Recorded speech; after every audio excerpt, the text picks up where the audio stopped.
Hello everyone. In this last unit, we want to talk about equations of lines and planes in two-dimensional plane and three-dimensional space actually.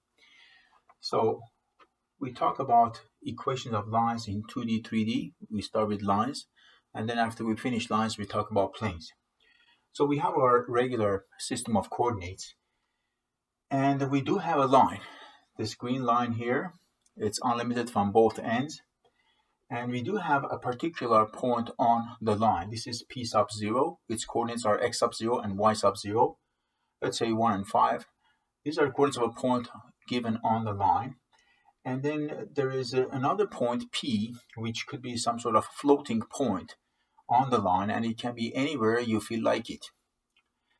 And obviously this point P sub 0 has a position vector, because if I connect the origin to that point, that would be the position vector of that point P sub 0.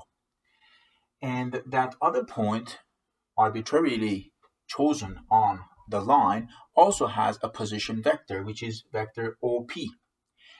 And the vector that connects these 2 points, which is vector P sub 0 P, that has a name, and we call it the direction vector of the line.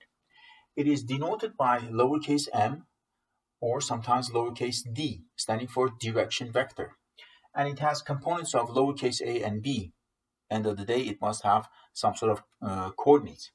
And if I draw this direction vector from the origin, that would be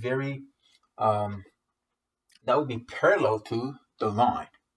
And it could be equal or a multiple of vector P sub 0 P. So basically that vector P0P is actually a vector that is a multiple of this direction vector. So I can say P0P is actually some scalar multiple of the direction vector D. So I can write TD, for example. Okay, maybe it's 5 times the length of the direction vector. Maybe it's twice the length, and so on and so forth. So these numbers A and B are called direction numbers of the line, but D itself is the direction vector of the line. And R sub 0 is called the position vector of point P sub 0, and R itself is a vector, of course. It is the position vector of point P, which is any point on the line. Now, using the triangle law, I would say vector OP0 plus vector P0P should equal to vector OP, clearly, right? Now, instead of vector OP, we use this lowercase r notation. So I can write this is vector r, and instead of OP0, we can write vector r sub 0, and this would be vector P0P, which is a multiple of the direction vector of the line. As I said, it could be twice the direction vector, twice the size of the direction vector, or maybe 3 times the size of it. So here, T is nothing but a real number. It's a scalar. So I can write this equation as R equals T times D plus R sub 0. I can write it like this, okay? And this becomes the vector equation of the line in two-dimensional plane. So I put down here vector equation of a line in 2D is going to be a vector like vector r, which represents the position vector of any arbitrary point on the line, and that is equal to r sub 0, which is the position vector of a particular given point on the line, plus a multiple of the direction vector of the line itself. Okay, so this becomes something what we call it the vector equation of a line. So what does D stand for? D stands for direction vector of the line. What does T stand for? T is just a scalar. Could it be positive or negative? Yes, it could be. What does R sub 0 stand for? That's called the position vector of a given point on the line. And what does R stand for?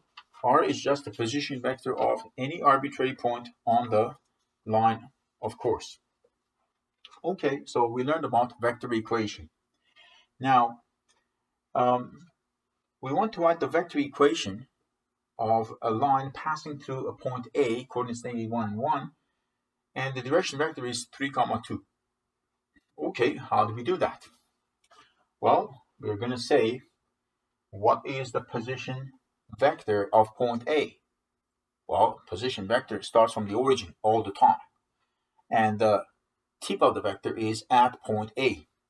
So if I want to write that vector, I write it here, the vector equation, I would write R sub 0, position vector of point A, which would be -1, 1, plus T times the direction vector, which is given to be 3, 2, and we always mention that T is a real number. There we go. That is the direction vector of this line with this condition. Now, I said that T is a parameter. T is a real number. T is a scalar. So we can have different values, obviously. So what if T is equal to, let's say, 0? What happens if T is 0? So if T equals 0, then we have R equals -1, 1 plus 0 times anything is just 0, right? So this is showing the position vector of that given point, -1, 1. That will be the equation. And if T equals 1, then we end up with 1 times 3, 2 plus -1, 1. So let me do the work here. We end up with -1, 1 plus 1 times 3, 2. So adding these algebraic vectors up, 3 and 1 is going to be 2, 2 and 1 is going to be 3. So this actually gives us the position vector of another point on the line. And this other point is point B, actually, with coordinates of 2, 3. And if we pick some other value for T, let's say if T is 2, then we end up with -1, 1 plus 2 times 3, 2, which gives you 6 and -1.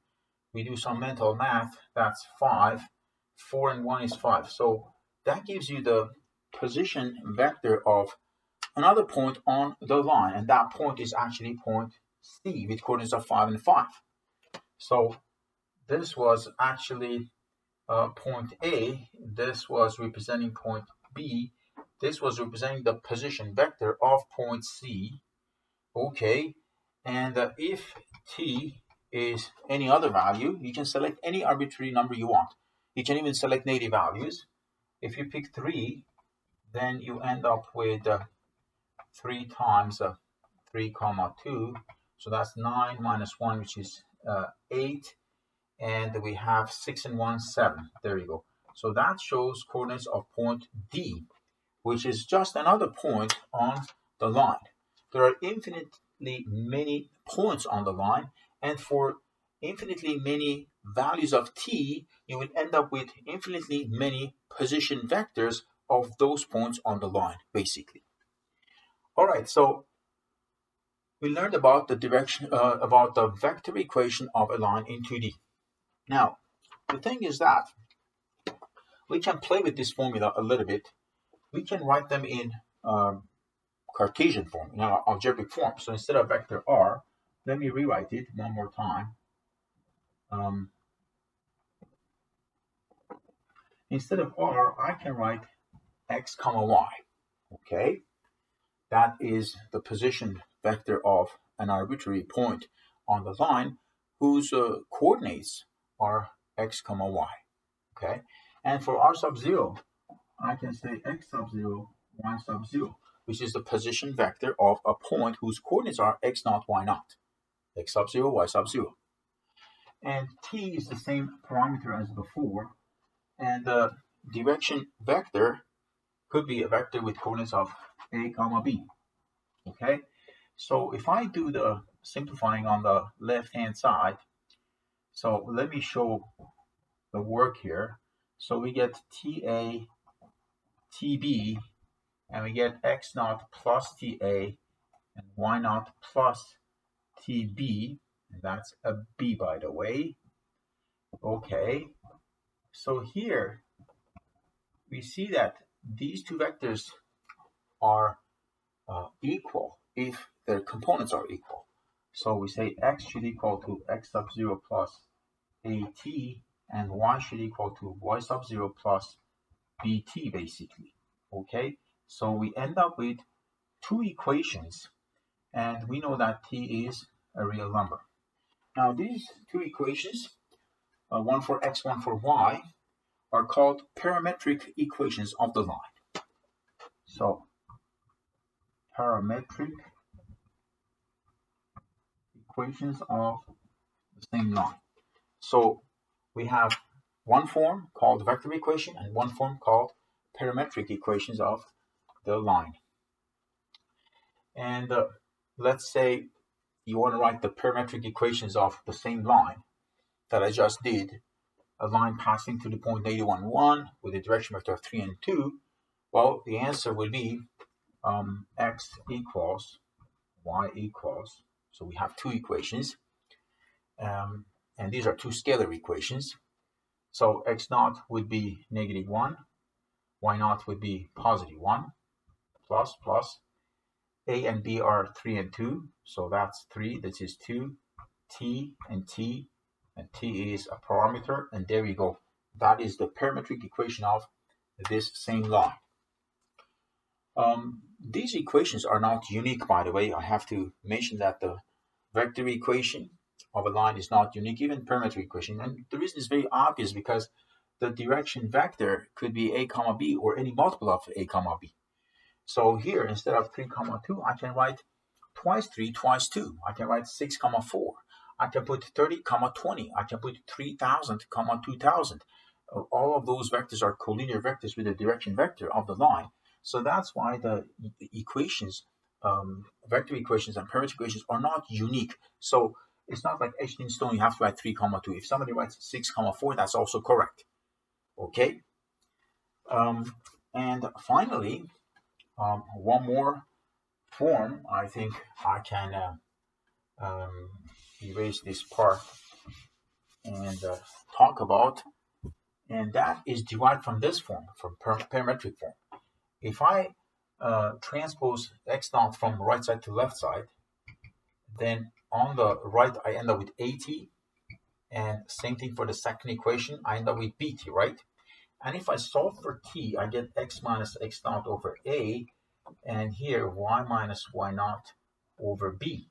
So it's needless to say that we don't have 10 different t's, we have one value for t, so at any time. So x minus x naught over a, the fraction from the top equation, should equal to the fraction from the bottom equation. Okay?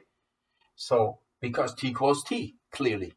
So this form of the equation is known as symmetric form. So symmetric equation of a line. What are the denominators? The denominators are the direction numbers of the line. See, I mentioned it earlier. When you have a direction vector of a comma b, a and b are called the direction numbers of the line. So here in the denominator, we have the direction numbers of the line. X naught, y naught are the coordinates of a point on the line. And this whole thing is the equation of a line. It's called symmetric equation of a line in two-dimensional plane, of course. So far we learned three different forms of equations of lines in 2D. For now, this much, and I will give more lectures on this. This is just the beginning. It's a huge unit, and it's a very, it's really pity that we cannot spend hours and days and weeks talking about this three-dimensional geometry in person, and what can you do? So we will all try to do our best. Okay, thank you.